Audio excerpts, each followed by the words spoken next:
Hello, in front of me I have Apple Watch SE and I'm gonna show you how to enable the water lock mode on this device. First, let's wake up the screen on our watch. To do it, press the side button or tap on the screen.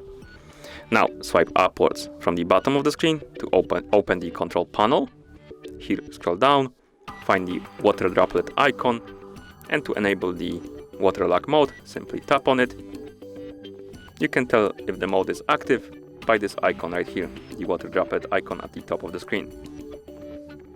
To disable the mode, simply start turning your digital crown, like this, until it says unlocked.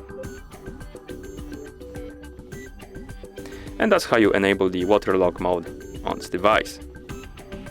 Thank you for watching.